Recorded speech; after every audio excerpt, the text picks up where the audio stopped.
I'm Gamuda Parks Ranger, and I shall be your guide today. Come with me. Sure, please lead the way.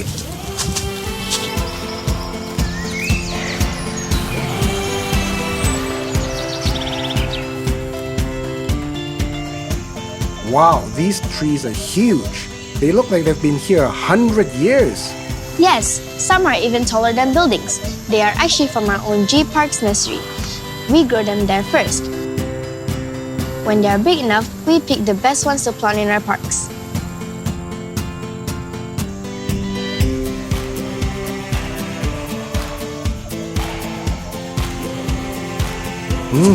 Even the air smells clean and fresh. Yeah, thanks to the trees, our friends. They clean the air for us.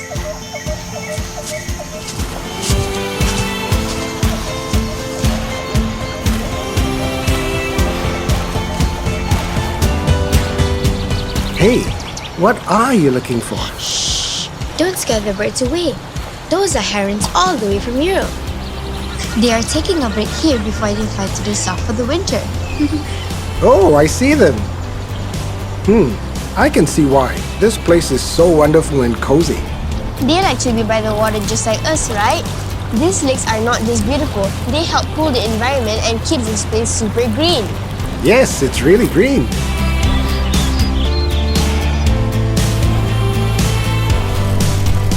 Wow, look at all these dragonflies.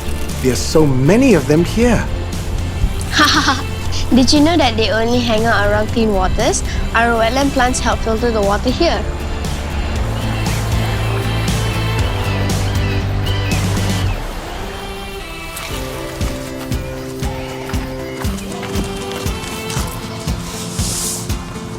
Oh, don't throw that away. We can recycle that too, into plant food, you know? Here you go. Look, I found some paper. Do we recycle this too? Oh yes, you learn fast. Remember to always recycle, reduce, reuse, refuse, and repurpose.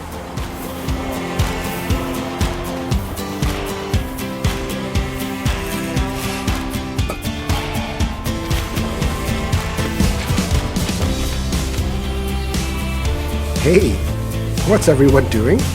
Can I join in too? Of course you can. Farming is fun. You can help us plant some terong.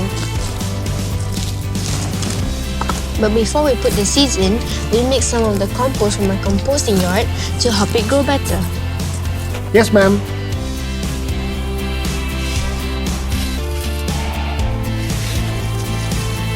How am I doing?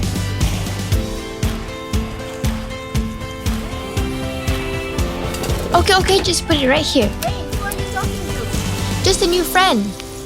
My mom's looking for me. Oh, okay then. I got to go. Your turn to talk. Bye. Bye.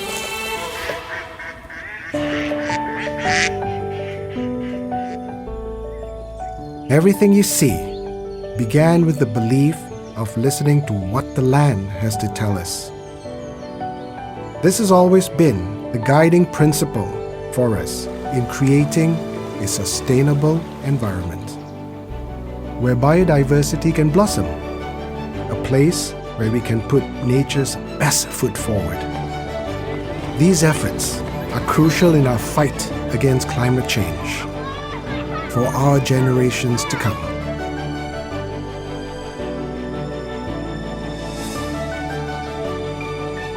This is Gamuda Parks.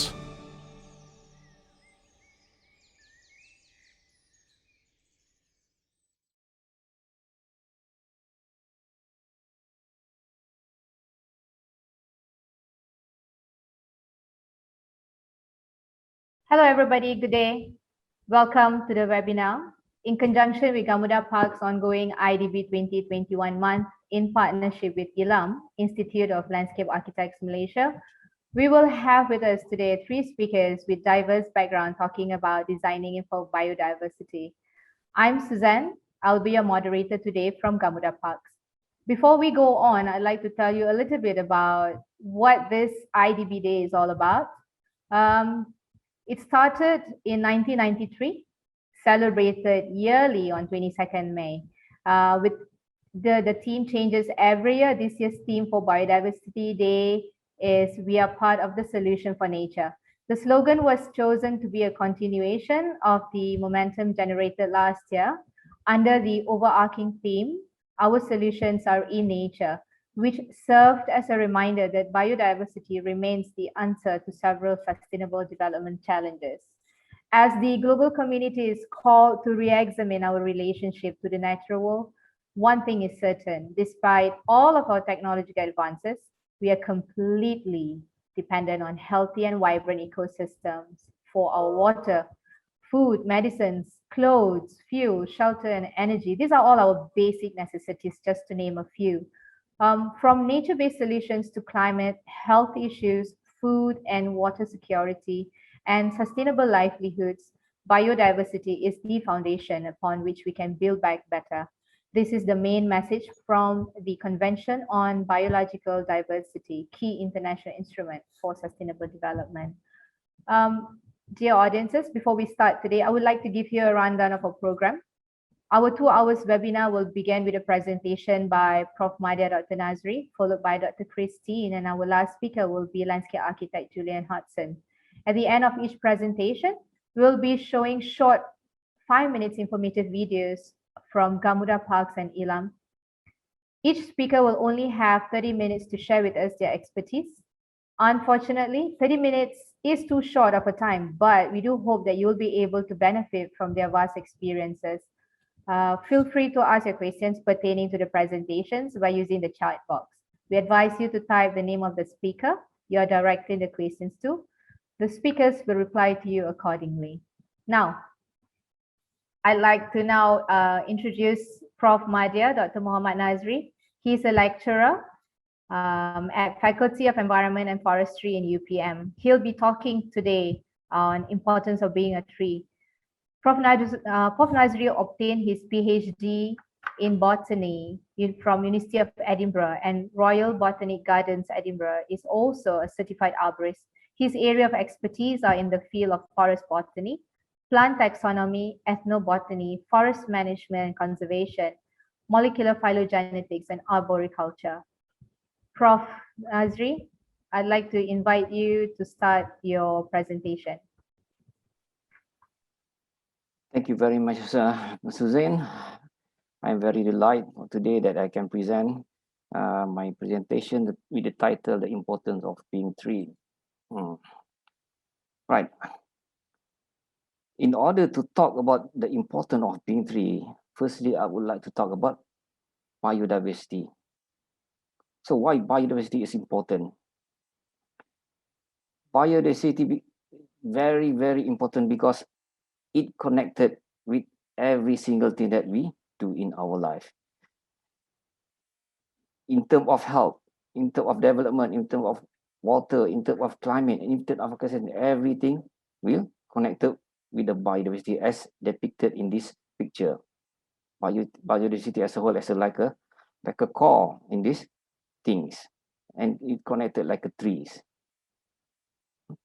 And if we talk about biodiversity, we have to talk about trees, especially trees considered as a heart for land biodiversity. Within a trees, there are many other life. There are many in terms of insects, in terms of animals and everything. And if there are many trees, they will become another habitat.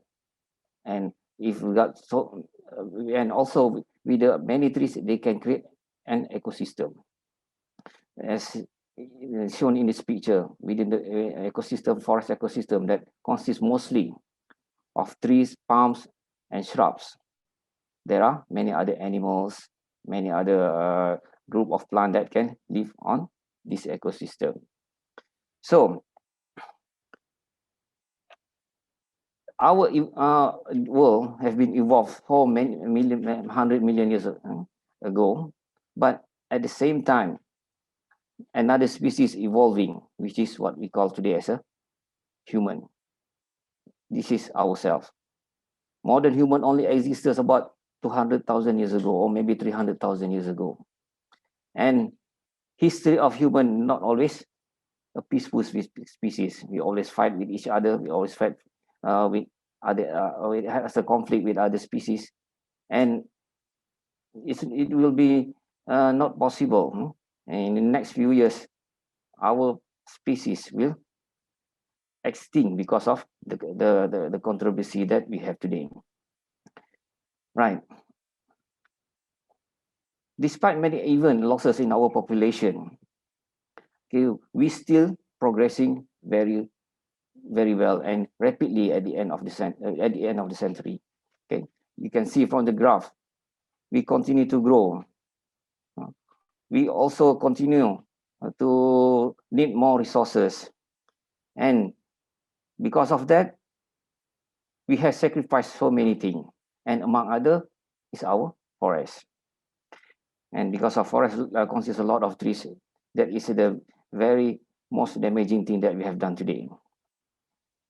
Look at the map here. This is the map about the historical, which before the man existed in this world. The area in our continent or in our Southeast Asia, in Peninsular Malaysia and in Borneo, mostly on every single space was covered with vegetation, but it changes very rapidly. During the 2000, you can see the color, and the green change into something else, into gray color, even in 2010. This is a data that we got from the Forest Research Institute of Malaysia. Forest cover in 2010 in Peninsular Malaysia. But that as it's changed in 2015, because you can see the red spot over here. These are the area that been cleared actually in 2010. So in 2015, only the green area been covered with forest. So if we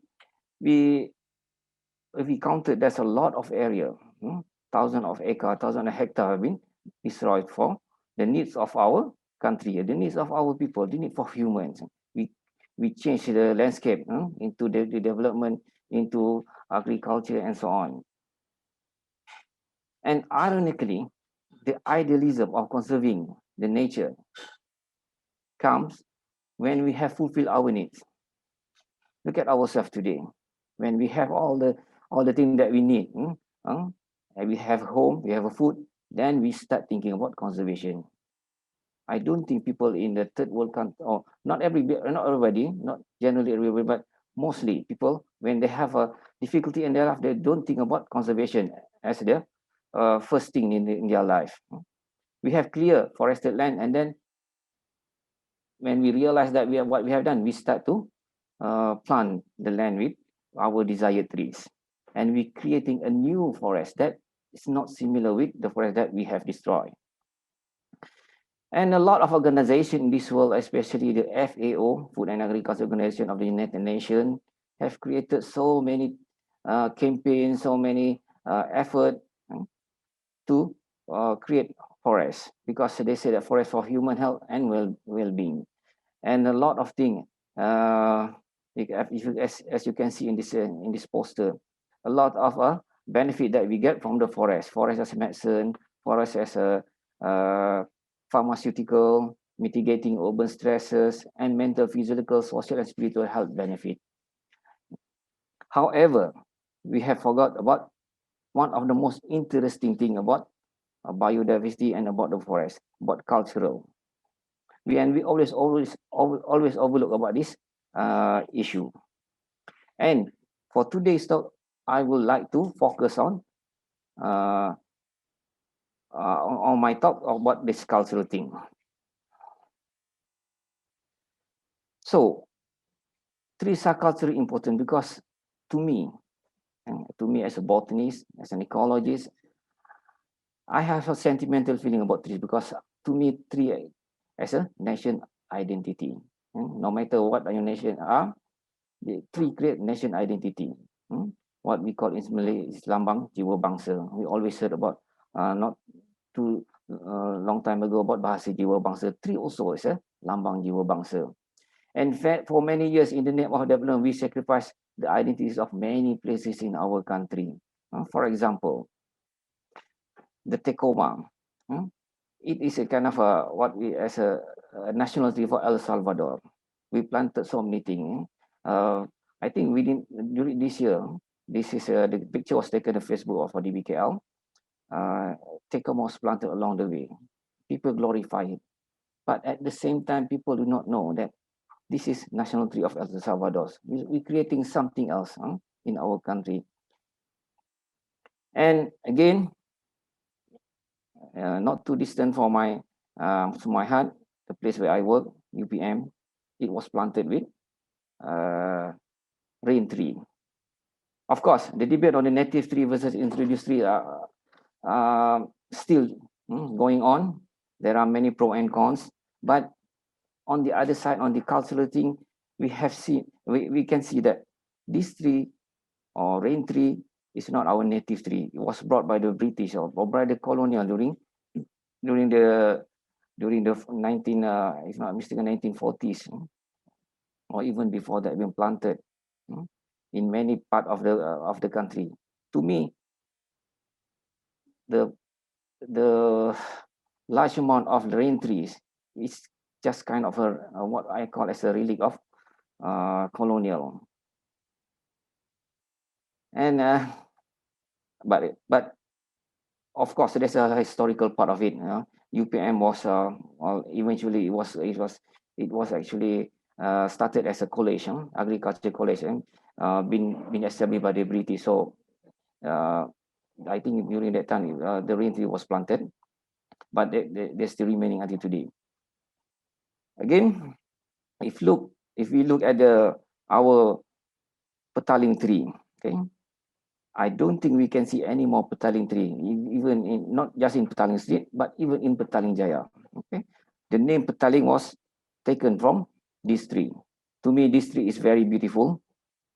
The bark is very attractive, and petaling tree also considered as a useful tree because our ancestors have been used this tree. They took the young leaf of the petaling tree, use it as vegetable, use it as ulam, and the seed of the petaling tree also can be eaten and used as a traditional medicine. So, in terms of development, we have some sort of make the tree vanish from the original places. And again, we are not very sensitive, or we do not really know about our culture of the trees. For example, the Lepizanthus alata. If you go to the MyBees website, hosted by the Ministry and FRIM, you can see Lepizanthus alata is quite a popular tree, being planted all over Malaysia because of the fruit and because of very nice tree to be planted as an ornamental tree.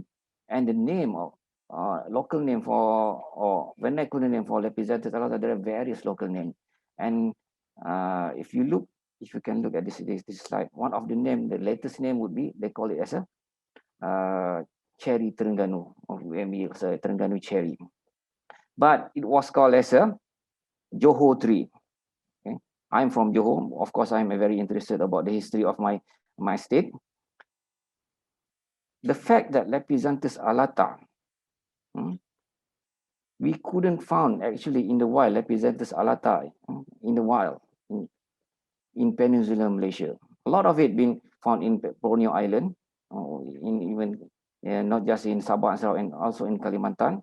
But the only herbarium specimen that was collected by Woods in 1930 something, if I'm not mistaken, and the herbarium specimen still exists in Singapore Herbarium. The only specimen of Lepizanthus alata was collected is from Johor, and because of that, I think the name of Pokok Istana Johor and Pokok Johor come upon. So they call this Pokok Johor because of that. But again, the locality of the Lepizanthus alata, the specimen that was collected is in Istana, one of the Istana of Tengku Mahkota Johor, TMJ. So it will be in Sri Pelangi, if not mistaken. So this is very doubtful species because maybe During that time, Lepisanthus alata was introduced and planted in the Istana. So that's the only specimen that we have. Other than that, all Lepisanthus alata should be considered as a cultivated species. But I don't know how it become pokok cherry Terengganu. So maybe there will be a good thing to research about the name. So we do not know the cultural origin of the local name. Right. And our tree also has a very interesting story. Even in the world, we know that. Maybe some of you wouldn't know, but in botanical world, we know that the durian theory, E.J. Ashcorner have put his thinking on the evolution of trees in tropical area. Anyway, I'm not going to tell, I'm not going to discuss about the durian theory by the E.J. Ashcorner, but everybody that who study botany in this world knew about this theory, which, well, some people say a bit ridiculous, but it's very interesting to read. Okay, you can read the book of the E.J. Ashcorner, The History of a Corner, from this book, My Father in His Suitcase. This was authored by his son, actually. Anyway, so let us stop pretending. When we designing biodiversity, we are hoping that the only desired and selected species that we want to exist. Okay, we select all the trees that we want. We don't want any invasive species. We don't want any dangerous species to be planted. We don't even want any invasive creature to come to our new forest or created forest. But we forgot one thing. We forgot all the thing about cultural importance of the trees.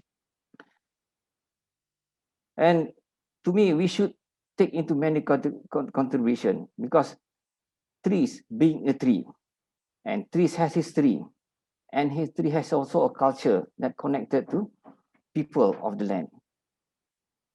And because of that, there are when you can realize in every places that in this or even in Malaysia in particular, when we plant the tree in a certain area, we don't really take into consideration of planting an important, culturally important trees.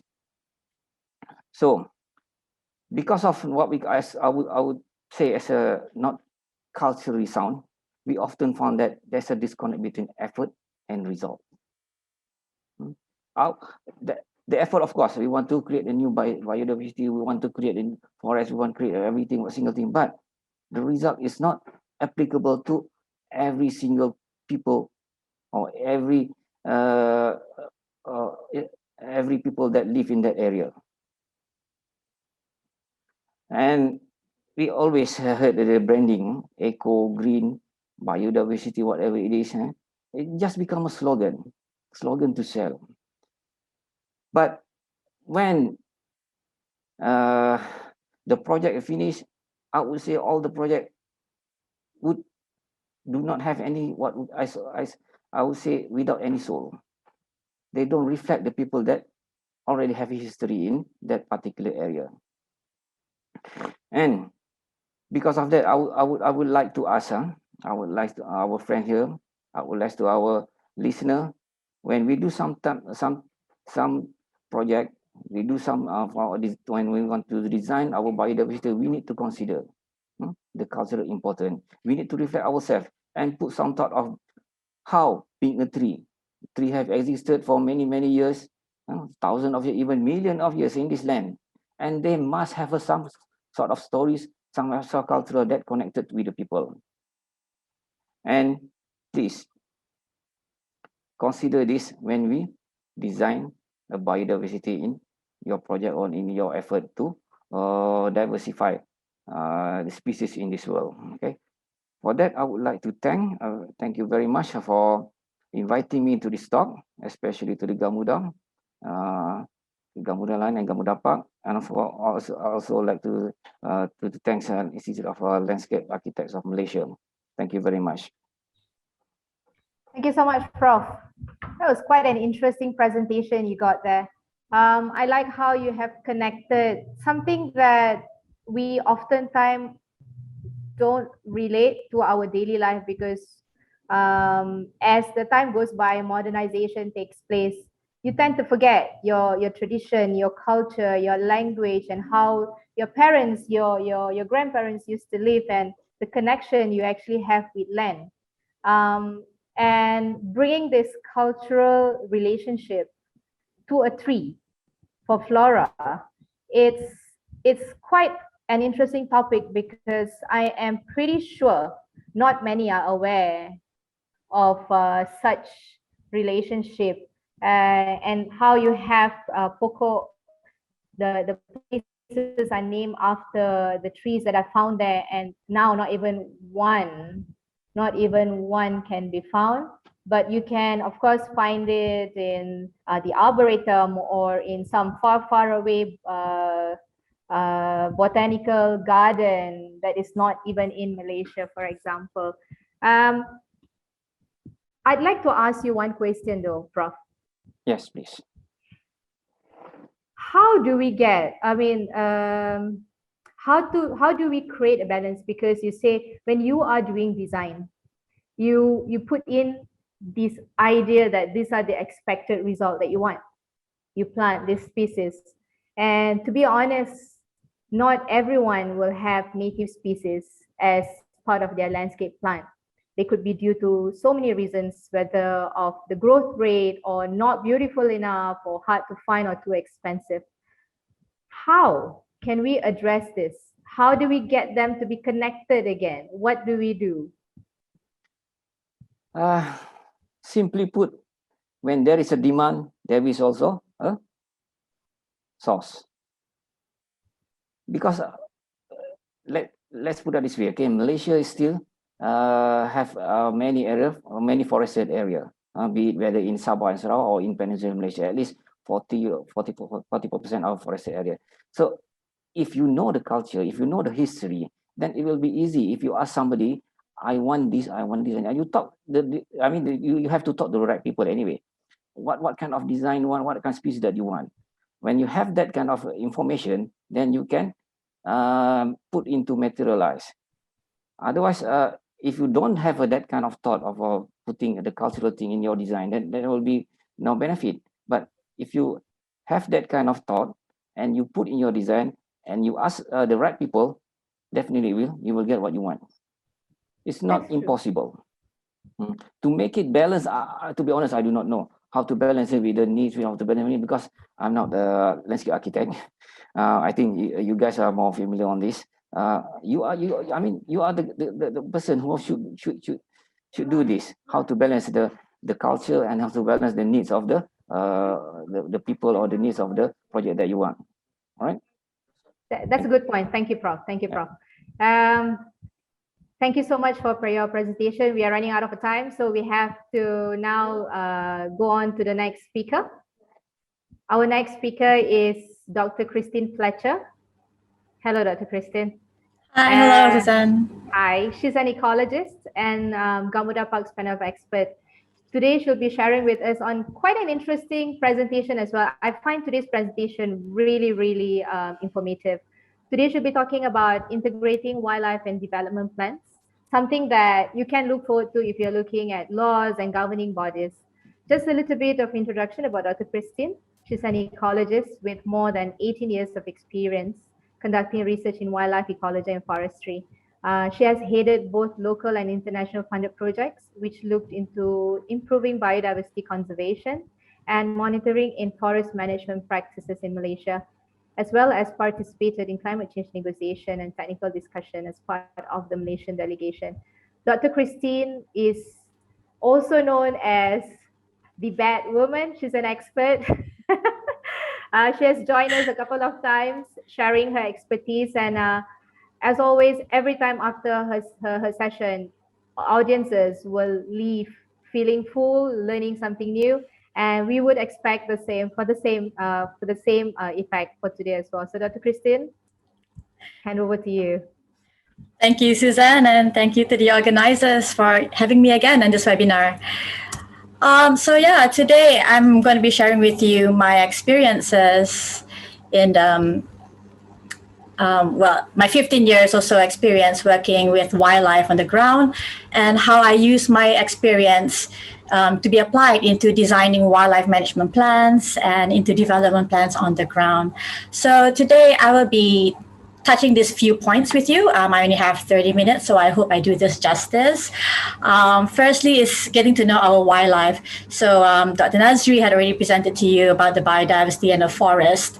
And so my presentation will be talking more about the wildlife, the animals.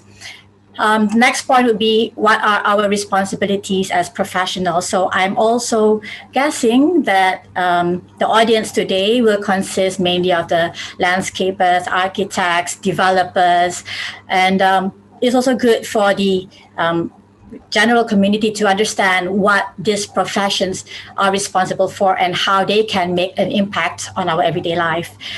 And I'll be touching a little bit about the policies and laws relevant to wildlife and also our development in Malaysia.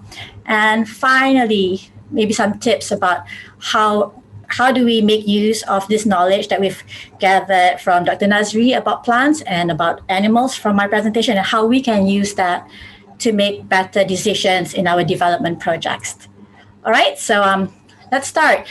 Dr. Nazre already mentioned that, yeah, we are a very diverse country in Malaysia. So I'm not going to go too much in the next few slides. It's already presented quite a bit of that.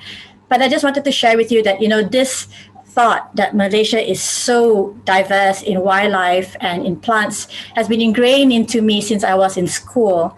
And, I'm not very young anymore. So this is like back in the 1990s. And we still hear this until now. But, what does it really mean? We're still up there as the top 17 mega diverse country.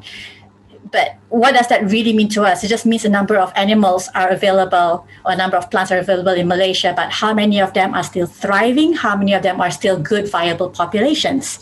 Now, that's a different question.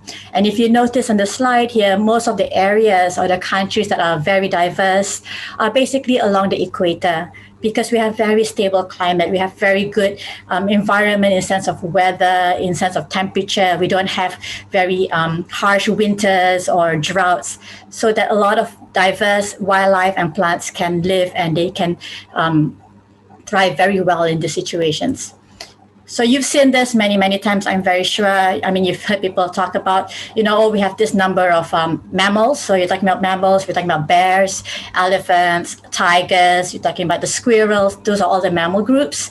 How many bird species we have in Malaysia? We are blessed to have so many bird species, including those that migrate from the other countries, Siberia, China, and so on. Of course, we've got this number of snakes, thousands of species of fish. And there's just thousands of invertebrate or insect species that we have in Malaysia, so many that we still haven't identified. So we are blessed. Yes, we have a lot of wildlife. But if I were to ask, any random person on the street, where would you most likely see all these animals? I can bet you 9 out of 10 times they would imagine or envision something like this on your slide. A very green forest. That's where wildlife belong. That's where we can find them. And sometimes it's scary to go into these forest areas because the wildlife is there. And definitely not this. That's something I would think that they would imagine having, those animals that you saw on my previous slides. And they might be right. And even all those living right smack in Kuala Lumpur, I doubt they have any idea of how many species of animals, of wildlife, they are sharing their concrete jungle with. So in fact, there are, but you may not just see it, because these are the little creatures. We've got the birds, we've got the wasps, we've got the bees, we've got little squirrels, tree shrews, butterflies, dragonflies. So it's a whole host of diversity, but within an urban setting. So it just goes to show that, our biodiversity is not just in forest areas.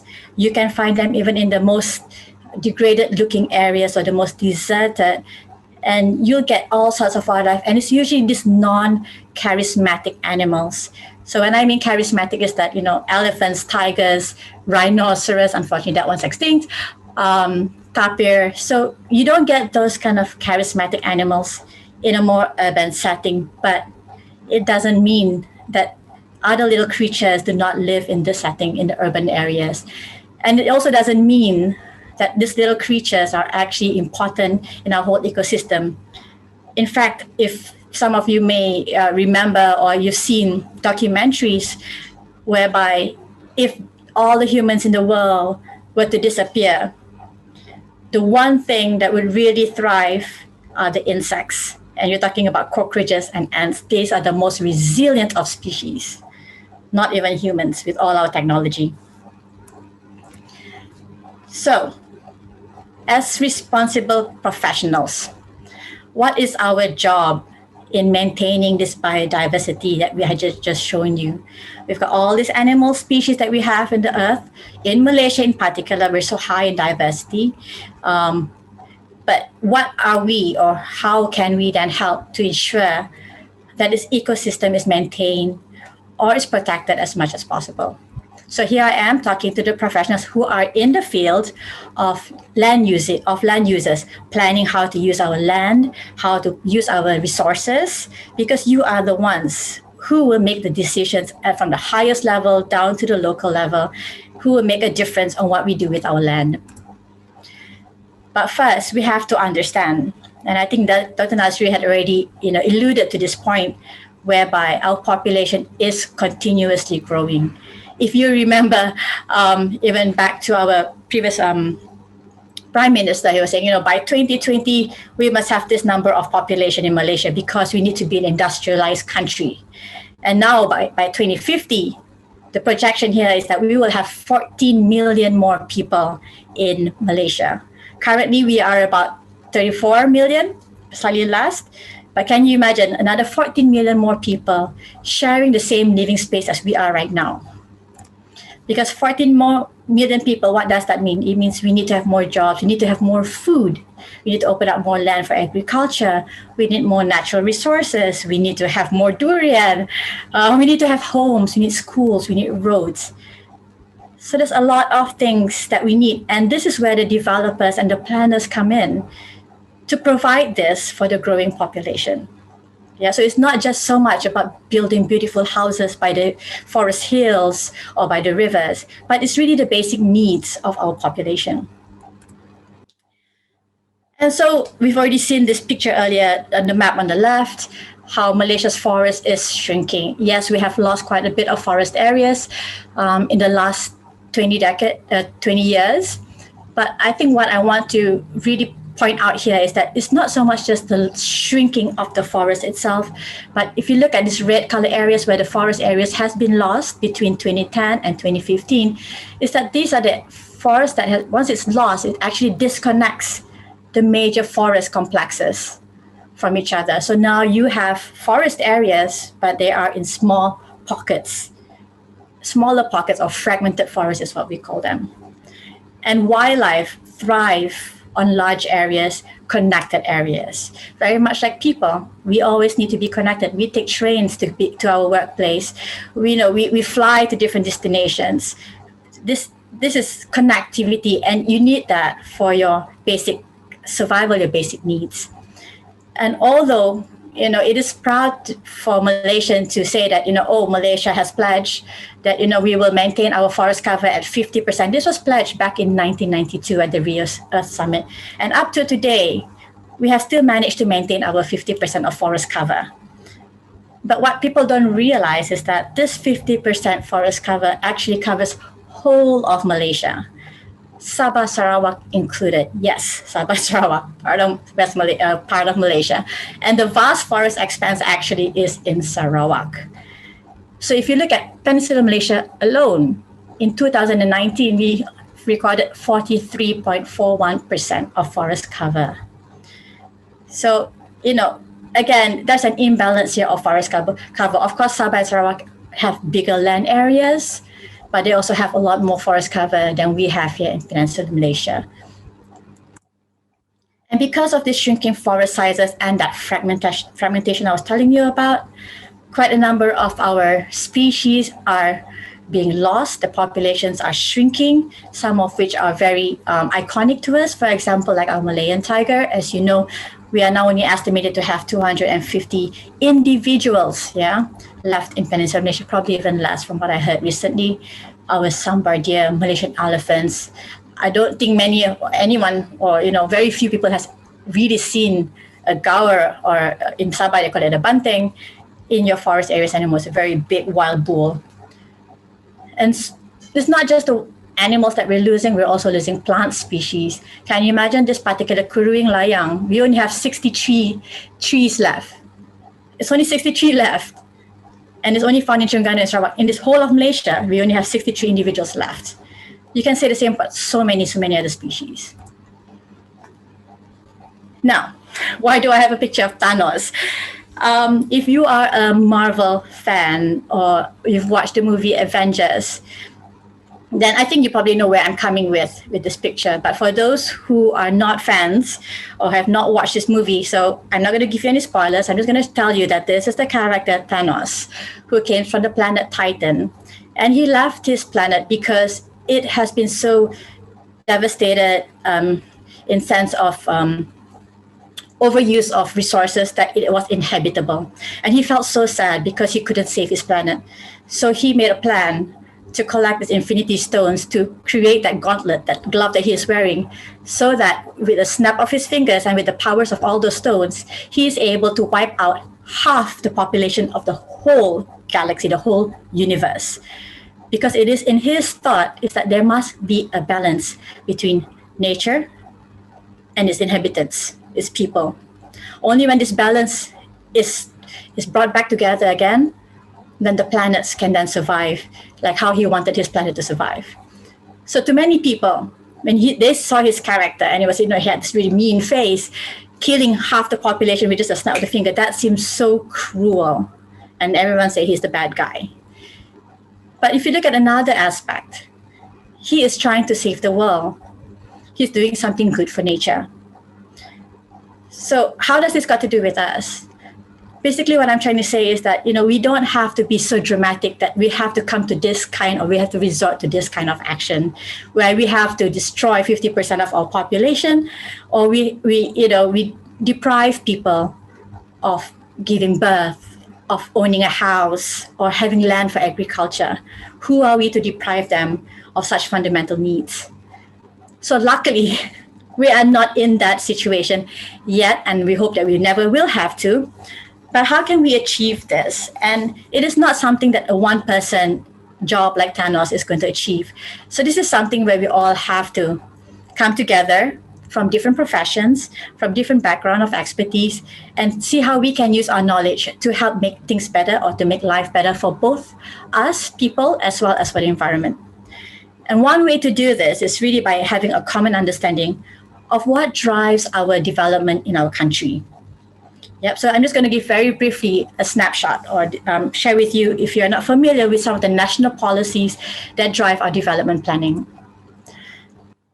If you have heard of the Sustainable Development Goals, or they call it SDG, there are 17 goals. This is a global aspiration or targets under the United Nations, whereby they want to see these 17 aspects of our living requirement to be improved, over the next, by 2035, for example. So you can see that, number one, most important is to alleviate or to reduce poverty. That is always going to be the most basic need, and it's the most important, even before wildlife, even before forest, is that we alleviate poverty, because that's the most important. It's our lives. And then we have to also look at how can we do that by being sustainable in both building our cities, our communities, but at the same time, you can see also that you've got, agenda number 13 is about climate action, about number 14 is about protecting the life in the water, and number 15, protecting the life on land. So it's a very demanding requirement so that we can all live in a sustainable world. All right. But in Malaysia, see how we are trying to adopt these goals or these approaches into what we do in our country. So for example, our national policy on biological diversity. There are 5 goals and 17 strategies. A lot of actions are already put out there in our policy. A lot of it is all about protecting important habitats for our wildlife and for our plants. How can we get community or get different stakeholders involved. But also, what's important here is that how is our biodiversity, it's actually a shared heritage and it's a shared responsibility. I think that is the key message here. So it's not about, oh, I don't know how it's done, I'm not that expert, it's yours, so you should do it. It's how we all try and help each other out to make this actions or this goal a success. We also have laws like, for example, the Malaysian Wildlife Conservation Act. It already spells out what species are protected, what can be captured, which species are at the brink of extinction, so what can we do about it. It's all there in the act. It's just a matter of digesting it or getting its summary from the relevant department. So within this act, we also have the National Tiger. It already tells you where all these tiger areas are, and you can see the red color are where the tigers are confirmed present, but the pink one was what we used to be, for example, and the greens are where it should be, but we don't know. These are all very high-level plans. And I think the most important when it comes to physical development planning is the National Physical Plan itself. We are now currently drafting or finalizing the National Physical Plan number 4, and it covers all aspects of development in Peninsular Malaysia, which in reality, it should then trickle down. These plans should then be followed through by our state, national, or structure plans, and then again trickle down to our local plans or local structure plans. So meaning to say, for example, if at national level, we expect to have a 50 or we target to maintain a 50% forest cover, what is the role of Selangor, for example, in maintaining or being part of that 50% cover? And again, in National Physical Plan, it mentions that there is a requirement that 10% of the green space within every development project is a must.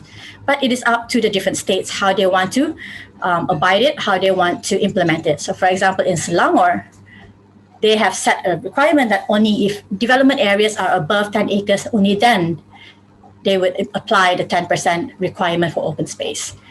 So a lot of it in the end really boils down to what the state and how the local districts implement these plans, development plans, and how it contributes to the overall target at the national level. So what should be trickled down from the national plan should include, for example, targeted forest coverage, environmentally sensitive areas or ESAs, and the central forest spine connectivity.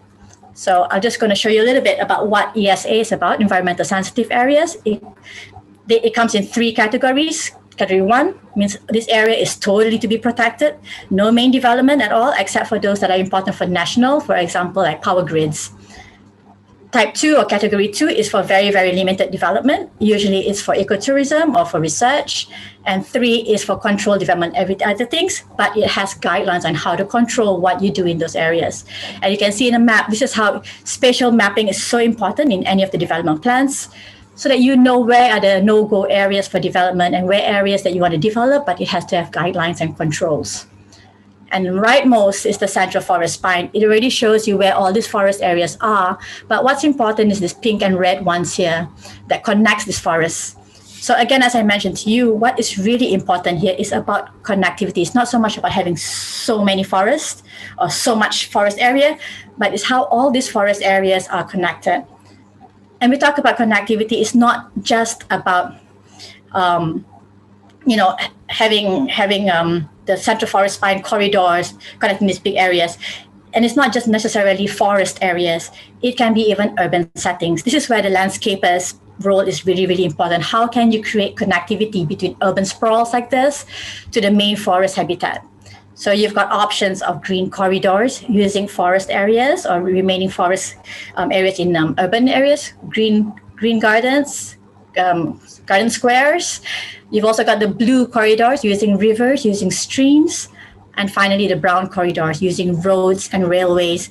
So as long as there is something to create this connectivity between our urban area with the main forest habitat, when you have that connectivity, that is how wildlife can thrive better. But it's very hard to, put in all that we've heard just now into our decision planning. So I'm going to give you 4 examples of how this can be used, how this knowledge can be used in our development plans. Firstly, is to engage effectively. So you've got people from different backgrounds. You've got the project proponents, of course, the developers. You've got government agencies who are handling the forest issues, water, rivers. You've got consultants, those who are doing environmental impact assessments like me, architect, consultants, engineers who can build green engineering or green buildings, for example.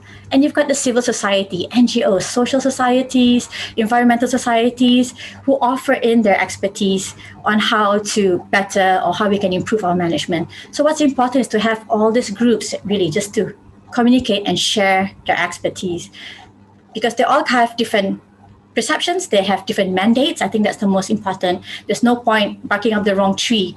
Yeah, you need somebody who can actually take action and someone who has knowledge. Secondly, there's a very, very short window to influence a design. May it be a design or for a development of an industrial area or even a housing area, even for agriculture, for example. Because again, time is money, money is time. So, developers need to move quickly. They've got, they're paying people on the roster. And so the designing phase is a very short, and it happens at a very early part of the project. And that is where all this information can be very, very useful. Use good science. You need to know what is there on the ground before any development project is approved. So we're looking at, by understanding what type of habitats around the area. It could be a nice forest area, but it can also be a degraded forest area. It doesn't matter. Again, like I said, even degraded forest areas will still have wildlife, they will still thrive. But what wildlife? That's when it's important. We need to know what types of wildlife are we looking at. If you're not seeing elephants or tigers, what are we looking at? It could be like a very rare species of a dung beetle, but still, it's something that's interesting, it's intrinsic, so it needs to be understood. And then finally, what are the existing issues? Are those areas, areas that are used by poachers because they have easy access to other forest areas using your roads?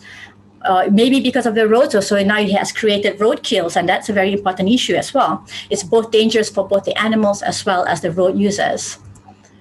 And how do you get this information? Of course, you start with secondary data, because it's not easy to go down on the ground and quickly collect all the information that you need. It takes time. We don't want to be saying, to study the movement of an elephant, I need a 5-year research. We don't have time for 5 years of research. So we collect what data is available, and there's a lot out there. You just go online, go to Google Scholar, you can find a lot of papers, a lot of work done by our own Malaysian researchers. But then if there's a specific need or a specific animal that is of concern for conservation, then you need to do observations on the ground. Camera trapping is a new way to go. Drone flights are also another. Night surveys. That's when you use this primary data to verify. And we have to understand, our limitations. We can't be pushing people, for example, to maintain a green area. Because number one, not everybody who is, like say, for example, potential residents in that area likes wildlife. Not everybody wants to save the wildlife. I know it's hard to believe, but it's true. Okay. And secondly, you have to understand people as well. They put a lot of value or greater value on their land and their farms because that's their livelihood. Again, like Dr. Nazre mentioned, we have to take care of our well-being first before we can take care of others. And then finally, economic revenue is always, and I think it still and always will be, an important decision-making influence. Okay, so that's a priority both for the developer, but also for the people who are going to purchase the services or who's going to stay in that particular development. So economic revenue, or how much benefit in sense of cost you're going to get out of this, is a very, very important factor. So I guess that's the end. I mean, the 4 lessons that I've shared with you, and how you can use the information, how science can help you in making decisions about planning and designing a landscape, either at a local level. But remember, eventually, what we design at the local level hopefully should support our national goals, because together it has to work as a bigger plan, and it's not just about us. So I think with that, I'll end my presentation. Thank you. Thank you, Dr. Christine. Very, very engaging and informative. I like how you got us thinking by asking us to connect back to our national biodiversity policy, for example, the SDG goals, our town and country planning. I mean, a lot of time we tend to disregard this because we may think that we are not policymakers or we are not the ones who need to implement these laws. But it goes without saying, like what the both of you have just said is now, Prof. Nazre and yourself, that it is in our hands, right? We are the one who's doing the design work. We are the one who's putting this foundation. So it's very important to start it right. But given the scenario currently in our country, is there an integrated platform where between agencies, civil societies, and the industry players in development field, right? Is there an integrated platform so that they can communicate better? So you mentioned about communicating, and I think it relates to that slide where I showed us, there's four main groups of people with different mandates and different expertise and how they need to come together. So with specifics of the National Biodiversity Policy, yes, this is headed, or it's headed by CATSA, Ministry for Environment. And they have, if I'm not mistaken, already established a National Biodiversity Roundtable. And it's a multi-stakeholder committee. It includes people from the private sectors, the academia, NGOs, even communities, and even from the local community representatives. And this is the first start at the ministry level to get these different people together on a single platform so that they are able to share the issues they are facing on the ground with regards to implementing biodiversity-friendly policies and actions.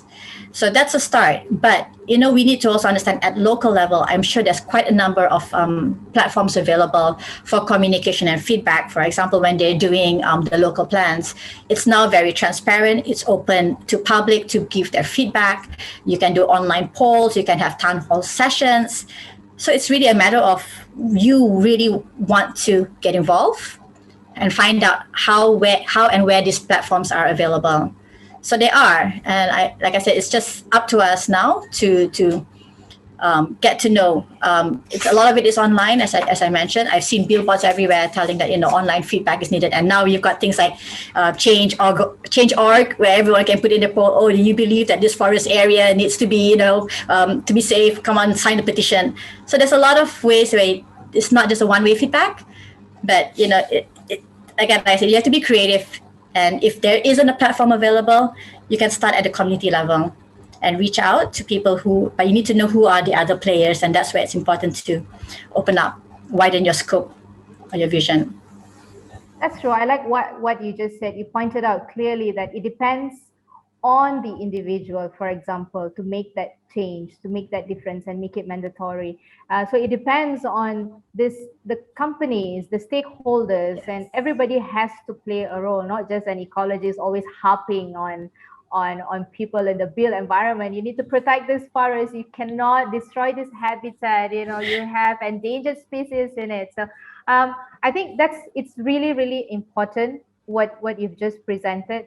And we hope that the audiences watching this can take back a thing or two. The biodiversity policy is a lot of pages, but if you look at it, it's a very clear checklist for you. It's like, this is a tick, I've done this, we have done this, and how can we do better? And at the end of the day, it is us. Thanos has decided that, to reduce our carbon footprint, destroy 50% of the population, but we don't have to get there. But it's interesting how we connect with our life experiences and the current situation and the best case scenario. Thank you so much for sharing. Before we move on to our next speaker, we would like to play for you a 5-minute video on Gamuda Parks, and then we will get back to our third speaker. Thank you.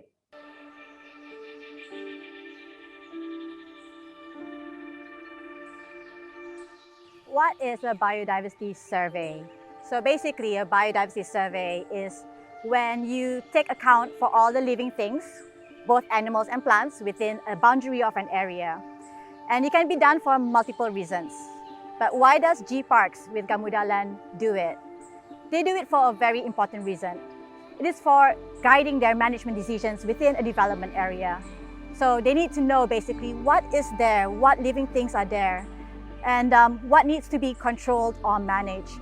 They live by the motto whereby living with nature. So really they believe in that everything has a place within a living space. for humans, for animals, where both can coexist. And that is why this biodiversity survey is important. And it's different for every development area. For example, we are here at Gamuda Gardens. As you can see, it's surrounded by forest areas.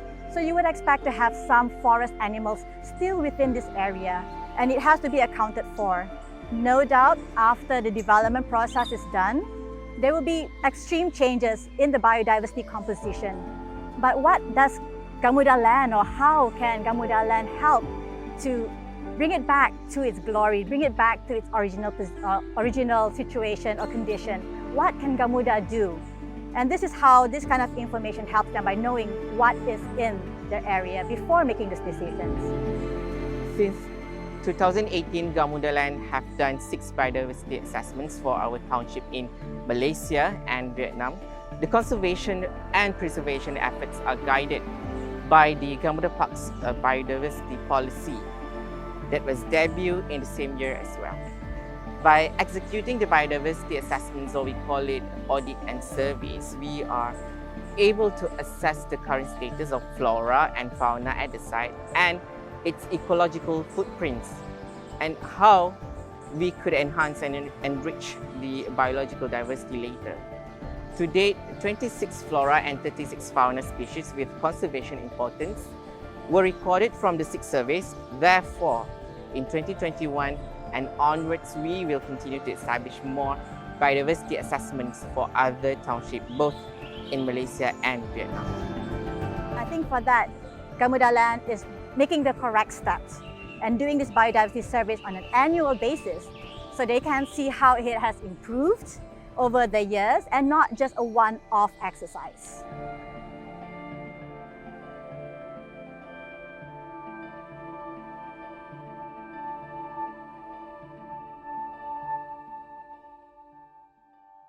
All right, now, thank you so much. Now I'd like to welcome our third speaker, landscape architect Julien Hodson-Walker. Hello, Julien. Hi, everyone. Welcome. Hello. A little bit about Julien. He is a landscape architect, founder and managing director of Walrus Design. He'll be talking to us today about biodiversity design in the built environment. He's fairly good at what he does. He will tell a little bit about his history, how he came about, but just a little bit about the company. Walrus Design is a multi-award winning boutique landscape architecture consultancy founded in 2000 by Julien Hodson-Walker. He is a chartered landscape architect with over 30 years working experience, who arrived in Southeast Asia in 1993. And he's an associate member of ILAM, the Singapore Institute of Landscape Architects, and the chartered landscape architect of the Landscape Institute in UK. He and his team are responsible in garnering impressive collection of international industry awards won over the years. Now, let us hear from Julien himself. Okay, let me just share my screen.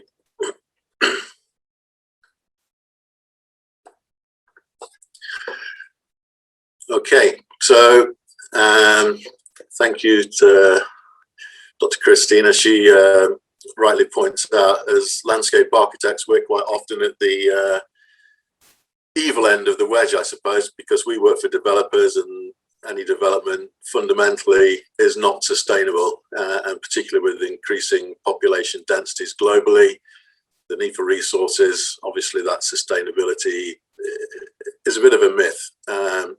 So what can we do? We can mitigate and we can reduce our impact. And I think constructive destruction is what we are potentially aiming for. So we want to get the best potential situation out of any development, so that whatever we do creates as little damage and puts as much back as possible. I don't think any development can be fully sustainable. So that's kind of what we're really challenged to look at. It's a complex subject. 30 minutes isn't very long, so I'm going to focus on, what is biodiversity in very simple terms? How can it be promoted in the built environment? What challenges need to be overcome in promoting biodiversity? And I'll share some of my journey through projects in Malaysia predominantly, and then maybe leave you with a big picture future dream, which actually touches on some of the issues that Dr. Christine highlighted about connectivity, and I think that a lot of development can actually add to connectivity. So what is biodiversity? Basically, it's a variable among living organisms from all sources, including terrestrial, marine and other aquatic ecosystems and the ecological complexes of which they are part. This includes diversity within species, between species and of ecosystems.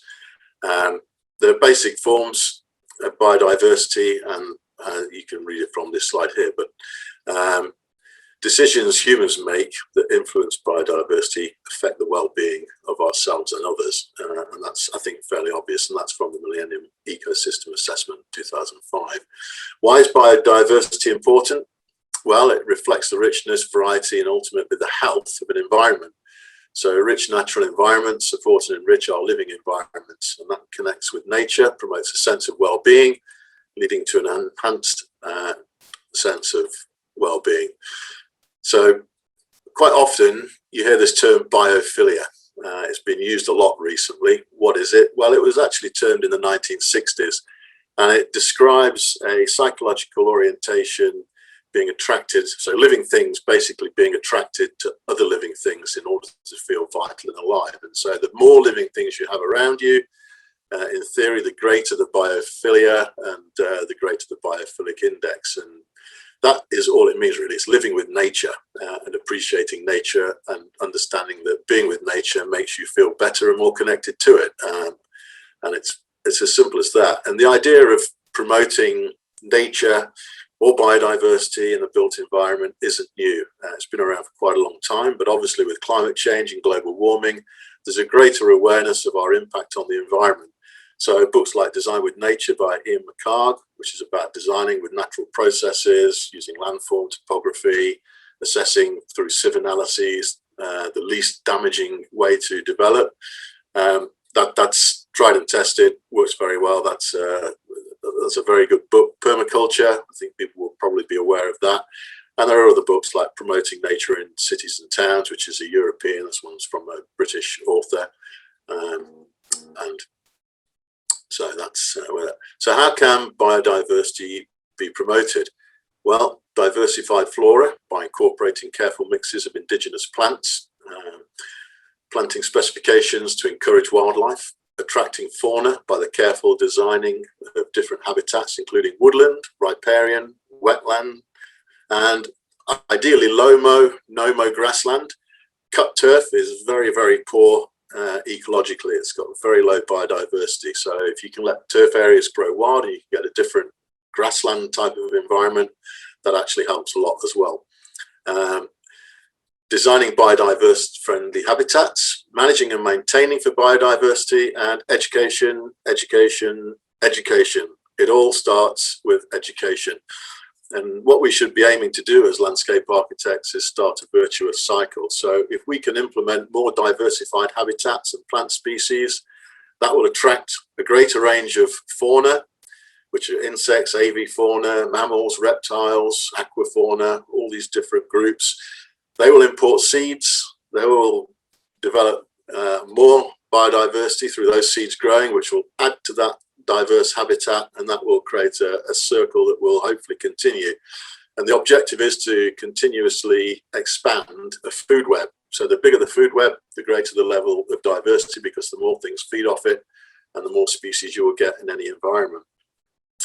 So I'll just share some of my experiences and journey. The first time I was really aware of nature and how amazing it was at the age of about 5 or 6. And I was taken on a school trip to a little nature interpretation centre in a very uncomplicated porta cabin like the one below.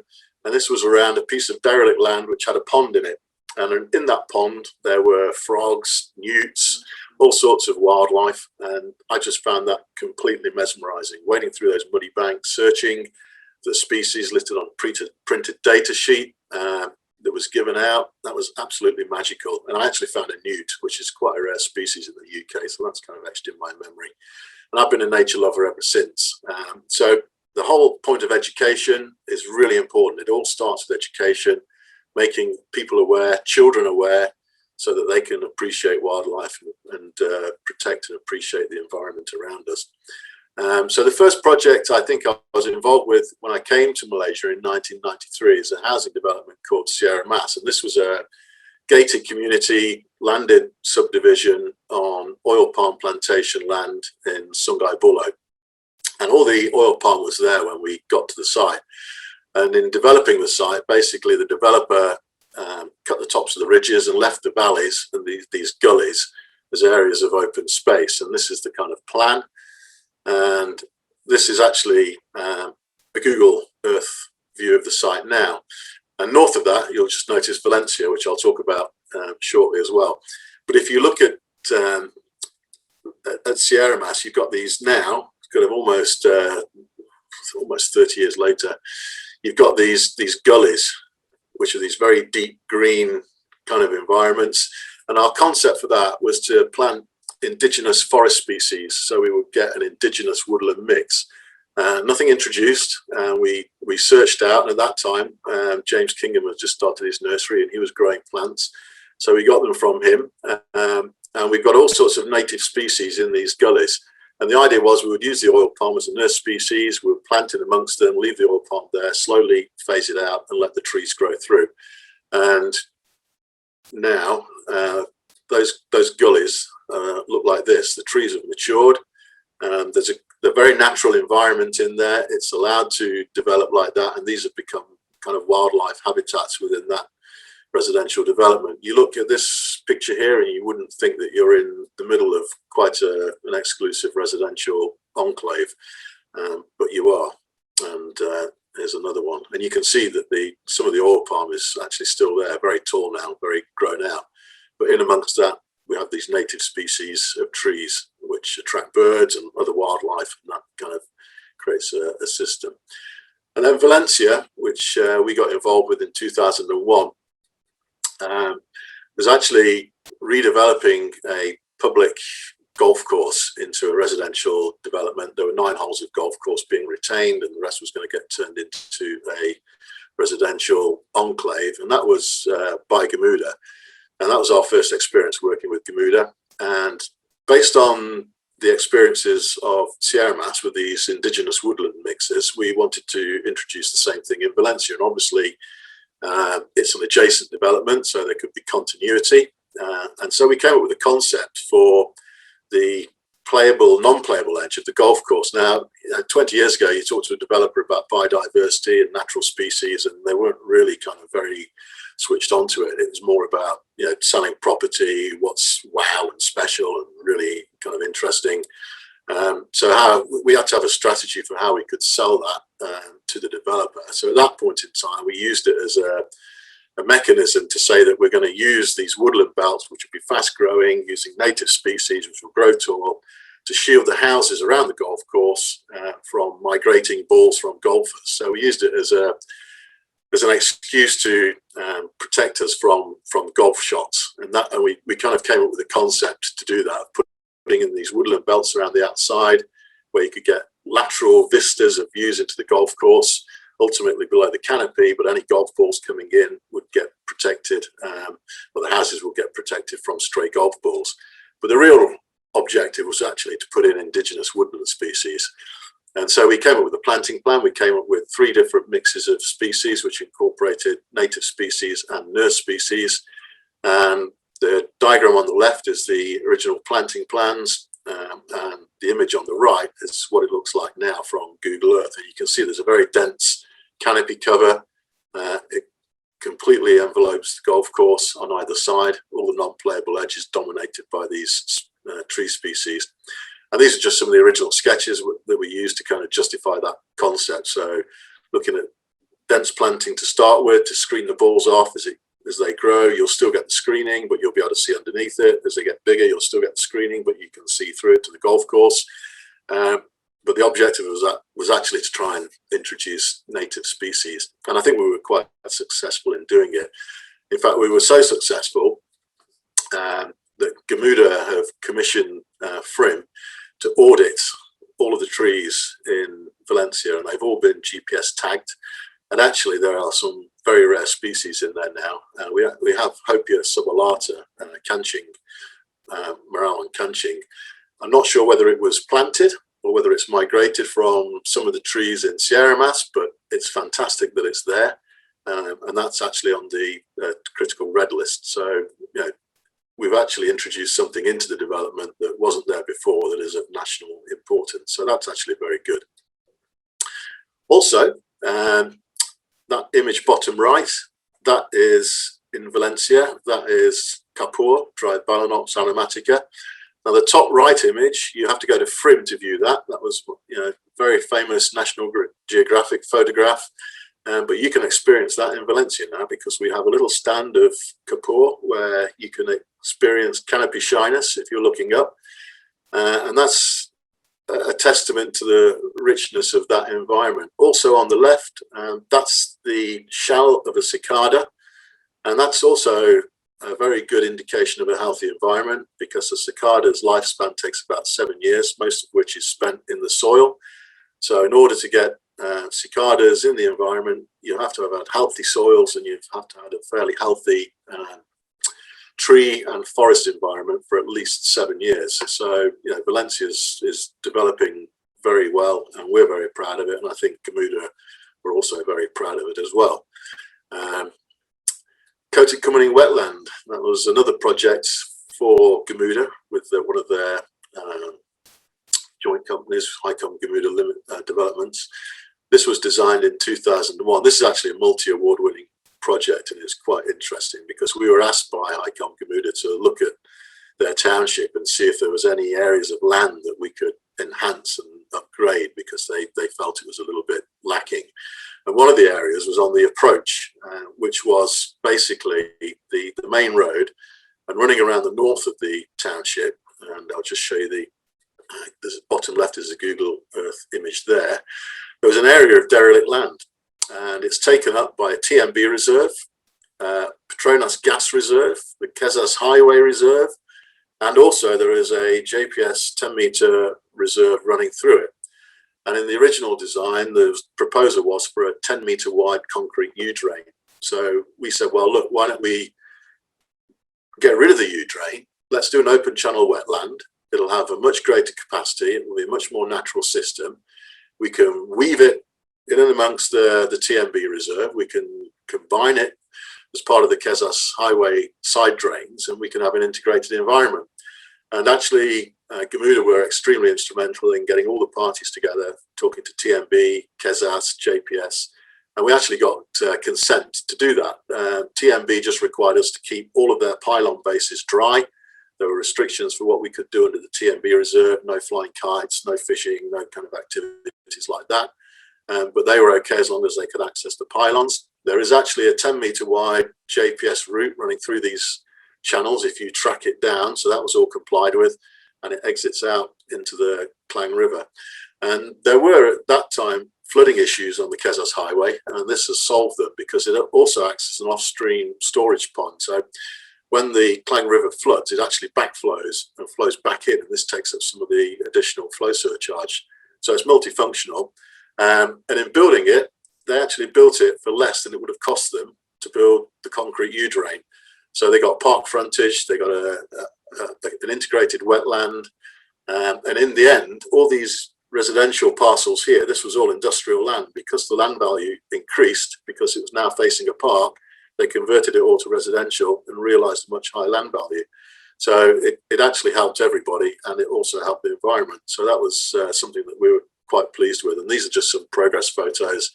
So this was all kind of raggedy oil palm, derelict land under the TMB pylons.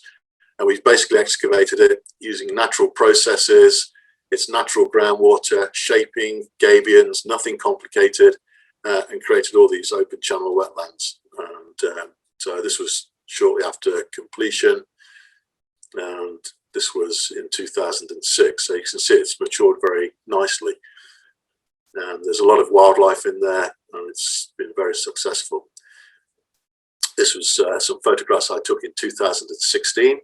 So obviously there's a lot of dense foliage. Now, one of the issues was we got some invasive water hyacinth, and the decision was made to go in and clean it out. And there's a caution on any biodiversity and natural environments that we as landscape architects plan. Maintenance.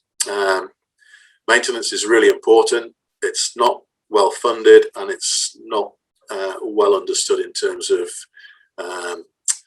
capacity of ability to do it properly. And what happened here was the contractor went in and they just ripped out everything on the banks, and they ripped out everything in the water. Yes, it will recover, but there was a lot of wildlife in all this vegetation. There was a lot of wildlife in the water that could have been preserved if it had been maintained a little bit more sympathetically and a little bit less drastically. So maintenance is really important, and that's something that we need to think about and be mindful of when we're designing these environments. So Gamuda Gardens, I'll talk about that a little bit now. That was designed in 2016. We were commissioned to design the central park, and being presented with a valley park as a landscape architect with naturally flowing water and lakes, that's a dream come true. The site was occupied by disused rubber plantation, which obviously as a monocrop has limited biodiversity value. And our concept was simple. We wanted to create what we call a restitution landscape. So we wanted to give the site back to its real owner, which is nature. So before the rubber, it would have been primary rainforest. So we wanted to give our central park as far as possible back to nature and create as much biodiversity in there as possible. So all the strategies that we'd experienced previously in terms of wetlands, forest species, trying to bring all of those together as a blue-green kind of network where the riparian environments work with the woodland environments to bring in trees, to bring in birds, to bring in seeds, to bring in insects, to create more food webs. That's the concept for Gamuda Gardens, and we've tried to incorporate combinations of those environments as a strategy using nature-based solutions. So again, that goes down to shaping, tree planting, using water, riparian habitats, minimum hardscape, and that's always a drive for our design direction. We want to try and get as much nature as possible, as much soft solutions as possible. And it's actually more economic as something to develop as well. So this is the central park. All the way down at the bottom there, you've got pond 1, moving up to pond 2, pond 3, there's a football pitch. Pond 4, which is the largest pond. Between pond 4 and pond 5, we have some constructed wetlands. And then we have pond 5 at the top. And there's an 80-meter change in level between pond 5 and pond 1. So the water naturally flows through this whole system. But as in any development, this type of scenario, they are ultimately retention ponds. And because as part of the planning process, if you combine your retention ponds with your kawasan lapang provision, normally it's 5% retention ponds, 10% kawasan lapang. If you combine them together, you can get a combined 12.5%. So it's being combined to create greater land efficiency. The result of that is that some 40 to 42% of the total area is taken up by lakes because it has to be a retention pond. So there's a lot of water in these spaces, but that also presents a lot of advantages as well and opportunities. So this is, I think, 2019 Google Earth image. That's the latest one of the site, but I've just kind of merged on there the central park, and you can see how it kind of weaves its way through the center of the development along this core valley, discharging out into the river reserve at the bottom. And so we designed all of these ponds with natural woodlands around them.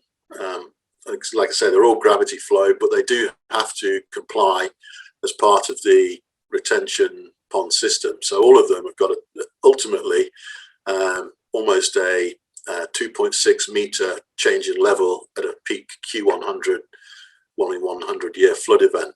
So for example, pond 1, all the banks will inundate. Pond 2, the banks will inundate almost up to the building line. Pond 3, the football pitch, after above a Q50 event, will inundate. And so there's a lot of areas on the banks where we have to design for fluctuating water tables as well. And then between pond 4 and pond 5, we've introduced this kind of constructed wetland element. It's very simple, gravity flow, vertical flow system. It goes from one cell to the next, to the next, to the next, through a kind of semi-siphonic system. And it's just a basically simple gravel subsurface flow mechanism with an overflow channel that links them together. We also had some lookout towers designed in the development as well, which could overlook the whole township. And this is now Pond 1, which was completed in 2018. And you can see the woodland belts developing there in the background. This cascade flows when the water flows. So after a storm, there'll be flow over this cascade. And there is also some pumps so that can be turned on if the client wants to have a waterfall there. But it is part of the main drain system, and it does flow when there's a positive flow through the system. And then we have these various riparian habitats, reed beds, to attract wildlife around those ponds. The top image is Pond 2. Again, we've got riparian habitats, reeds, and we've got an aquaculture in the pond. There's another cascade in the distance there, which links through from the upper ponds to the lower ponds. And these photographs have been taken probably about almost a year ago now. So again, the woodland belts haven't fully developed yet, but when they develop, there'll be a lot of woodland surrounding all of these lakes, and they will benefit from that. And then again, the top image that you see here, you can just see the woodland belts around the top starting to develop. On the left, starting to develop our lookout tower in the distance there, and in the far distance, we have our constructed wetland with the elevated pavilions above it. And in terms of the site furniture, we've tried to keep that very natural, very simple. So it's very robust, durable, galvanized mild steel. And the ends of the seats, we've used stone blocks to hold those. So that's a natural material.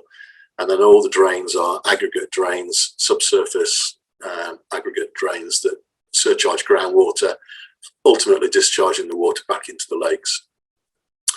And then between ponds 4 and 5, we have this constructed wetland. Now, our idea was, because we've got these banks on either side of this shallow valley, we spanned over either side of the valley with an elevated walkway. The idea was that we want to give nature some privacy. We want people to experience it so they can benefit from seeing it and getting educated about it. And you can see on the pavilion here, there's some educational panels, information panels, which are incorporated in the pavilions. So you can see that environment, but you can't get down and walk through it, or you're not intended to. You can if you really wanted to, but you're not encouraged to. We want nature to be the main occupant of this space, not people. And there's dense woodland planting on either side, and the idea again is to attract birds, attract insects, attract more wildlife, so that this can thrive and we can increase the food web progressively and get increased biodiversity throughout this entire park. And then you can see here, so native species generally, although there's an angstana tree growing in there, which obviously is not native, that's from India, but the odd one tends to slip in here and there, but predominantly they are primary forest species, dipterocarps predominantly. And then we have these gravel constructed wetland beds, and the reeds are just starting to grow and it's just starting to mature. And we have a kind of minimum maintenance strategy for this. We want it to develop and grow as it would naturally. So we want it to naturally colonize and naturally develop. So we've planted some species in there to activate it, but we want that to develop its own kind of character progressively. And so we've got this kind of shallow area of water that runs through the middle, and then we've got the main gravel beds that surround it. And as the water cascades down, it gets slowly filtered into the main pond 4, and then we've got a developing diverse environment. And then between ponds 5 and pond 4, we have this little wading stream, and the idea for this actually was influenced by, again, my early childhood, wading around in the countryside, wading in streams, being introduced to nature at a very early age. But also there are some programs in Malaysia that used to run, which hopefully will run again one day. This is pond 5, which is intended to be much more nature-based. There aren't any pavilions, there aren't any facilities. Within pond 5, there are just footpaths, so you can walk through it, but you're not encouraged to loiter. This is intended to be more for nature, as a kind of nature reserve at the upper end of the valley. And hopefully residents and the public that can get into this park will appreciate wildlife and As I mentioned, this little stream here was inspired by a program run by Thanos, by a very lovely lady who did an excellent job of inspiring my daughter here. And you'll notice your host compare, Suzanne, used to run that. And this is in Frim, and this was absolutely fantastic. You could get down the river, they would do tests on the water quality, and that was really quite fantastic. And I think it comes back to this issue of education. You have to get children educated, activated and aware and excited about wildlife and nature very young, so that they can be custodians of our natural environment, because that's what we need. What we do now, it doesn't affect us, doesn't affect our children. It's our grandchildren that are going to either reap the rewards or face the consequences.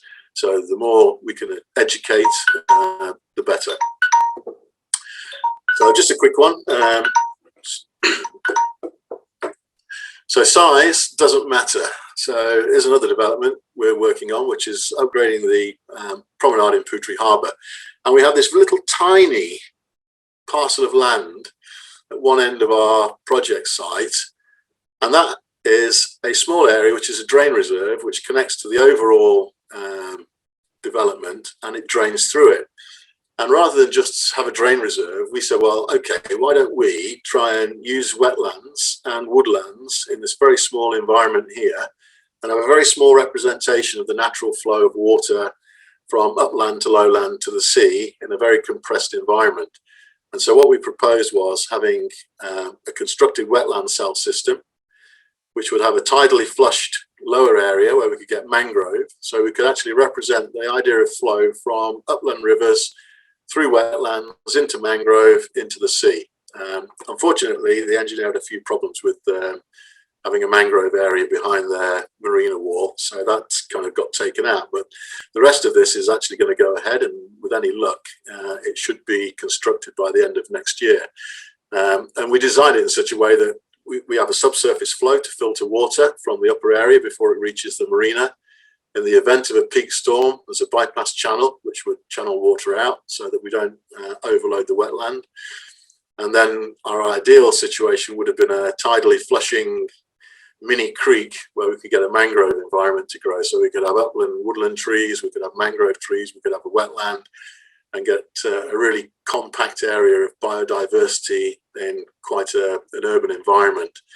And that was our idea for that. And then you could have, again, have pavilions that would sit above it that would allow you to experience that environment to its full.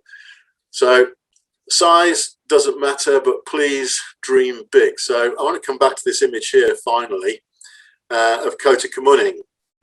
And you look at this image and you can see our Kota Kemuning wetland. You can see it running through Kemuning Bayou, which we also did. And this is also, very, very dark green, lush trees, forest canopy, nice color of water, very clean water compared to the water in the river. But look at all these other areas. Look at this infrastructure, these roads running everywhere, these interchanges, all brown. This is just dry, barren turf. It adds no environmental value. It costs thousands and thousands of ringgit to build. It costs thousands of ringgit to maintain in grass cutting, and it gives nothing back. Can you imagine if all these interchanges were forest and all these drains that run through them were interconnected? And imagine that you could get a footpath network and a bikeway network that weaved its way through all of that. And you could connect all those things together. So here's the thought to take away. We're always focused on planting trees and shrubs, but I wanted to end my part in this webinar by kind of planting a seed in your minds, particularly for you younger landscape architects that might be influential in government, in policy. Wouldn't it be fantastic if we had a physical biodiversity master plan? So we took the initiative, maybe ILAM with Jabatan Lanskap Negara, of looking at all of this reserve land. So all the roads, ILAM, highway concessionaires, looking at JPS, river reserves, TMB reserves, working with JKR, state, Majlis, to look at forest reserves, areas of open space, and work with the Institute of Planners and the Institute of Engineers to try and tie all that together, come up with a national planting strategy for planting biodiversity back into all that reserve land, which is development land, it's infrastructure, It's degraded land, part of development, but we can put something back. You can put nature back into those spaces. You can connect nature together, connect those forest reserves together by the infrastructure corridors that we've created, which don't have to be destructive. They can be constructive.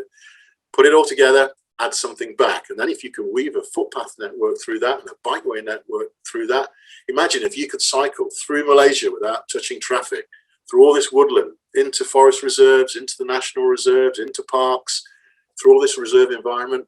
Wouldn't that be fantastic? That's my big dream, and that's something I would like us to try and aim for. So that's kind of where I will be coming from in terms of trying to promote biodiversity in the built environment. I think it starts early, starts with an attitude, and you have to look at every opportunity to squeeze every element you can out of every project to introduce as much nature and as much biodiversity as you can.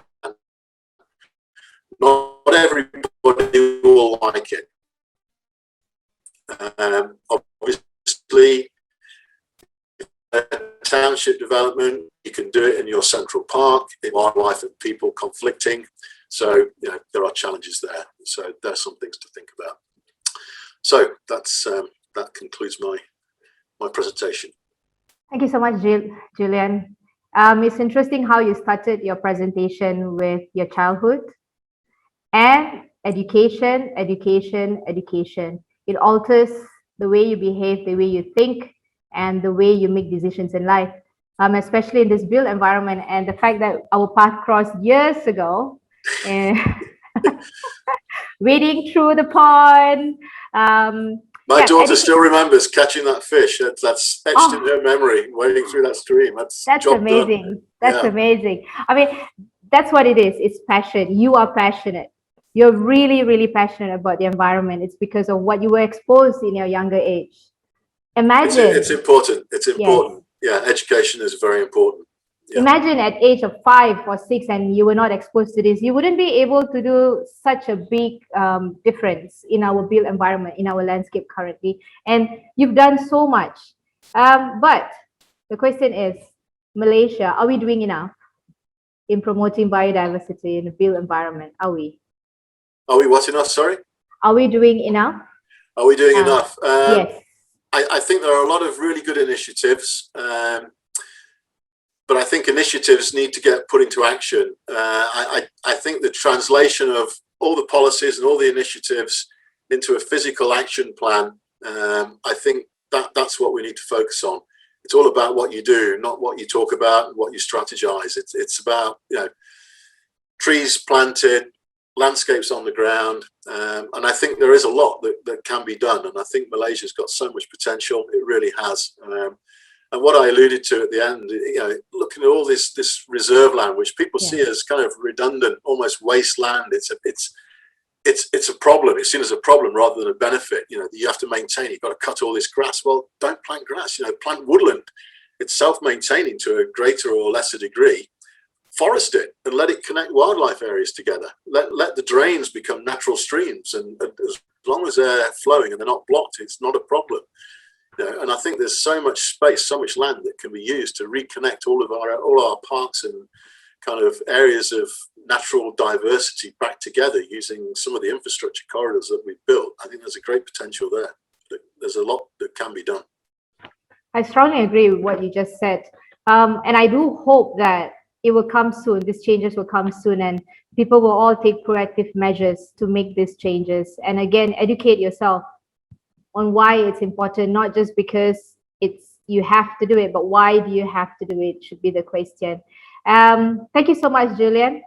Okay, thank you. And before we have come almost to the end of our webinar. Yeah. This webinar was brought together with partnership with ILAM. And as you all know, ILAM is hosting an event. It's called IFLA 2020. It's a World Congress which is happening from 18 to 22nd August 2021. This will be streamed live from Georgetown, Penang. This World Congress for Landscape Architects will attract more than 2,500 virtual delegates, and we hope that most of them will be coming from this audience as well. These are coming from 50 countries. Register today at www.ifla2020.com and stand a chance to receive a special merchandise from Penang. And just in about a couple of minutes, we'll play the video, promotional video. But again, thank you so much for joining us today. Thank you, speakers. Thank you, audiences. I hope you all enjoyed the session as much as I did. I personally did. I think everybody did. We learned a lot from here. And I think it is really important for you to understand why we brought this webinar together and why we have pulled in 3 different experts from 3 different areas, to connect them together so that you can take home something, why it's important, time to change the way we do things and put importance on biodiversity and the fact that built environment can actually contribute towards a diverse environment, and we can do that. So again, thank you, Prof. Nazre, Dr. Christine, and landscape architect Julien, and we hope to see you all again next time. To get more info about Gamuda Parks, you can follow us on our Instagram page, Gamuda Parks. We have more programs coming up such as this, and we hope that you all will be joining us again. Thank you. See you all. Have a good weekend. Thank you. All right, thank you.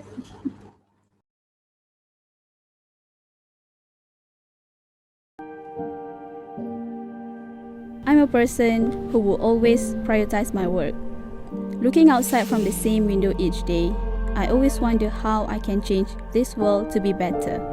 A better world for the future generations. I'm a landscape architect with a strong interest in conservation works. Working as a landscape architect in Kuala Lumpur City Hall is always challenging for me. To combat the issues of climate change, pollution, and the growth of urban population. Whenever I feel like to escape, Penang always comes first in my mind. The tremendous experience I felt here is something I never felt in other places before.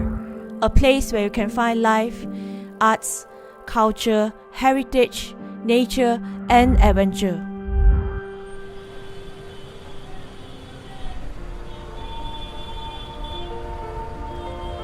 Penang is my home. To know that Georgetown will play host to IFLA 2020 is like a dream come true. Yet of all things unique about Georgetown and Penang, I often ask myself, can future cities be planned to be diverse and not homogeneous culturally? And what can we do to ensure the resilience of our culture and heritage in the face of progress, urbanization, and gentrification? Climate change encompasses not only rising average temperatures, extreme weather, resulting to severe natural disasters, affecting the loss of biodiversity and extinction of wildlife. What can we do to mitigate this issue and to address the human impact of climate change to the environment and our life? Facing the reality today, our finite landscape and natural resources are disappearing rapidly due to urbanization. How is planning and designing of landscape spaces can be explored and sustain these finite resources for better future living and environment? As the technology has changed many aspects of our life, how do we imagine and reinventing our landscape spaces over time to complement this transient living environment of our life today and the future? Looking at the global environmental issues, the theme Future Tense is timely for IFLA 2020 to play a leading role in seeking for the best solutions.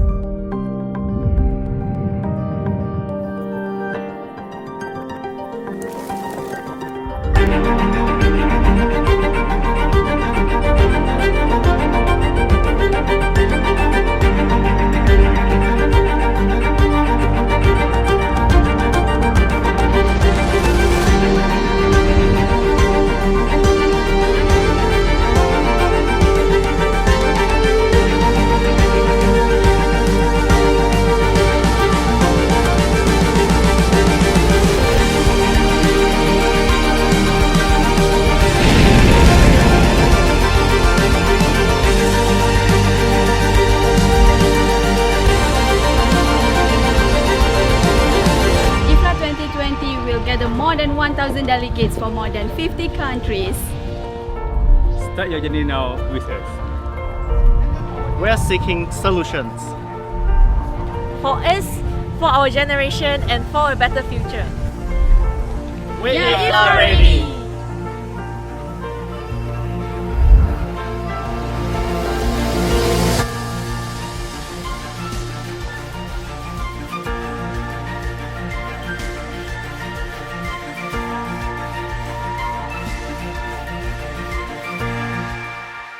So, what are you waiting for?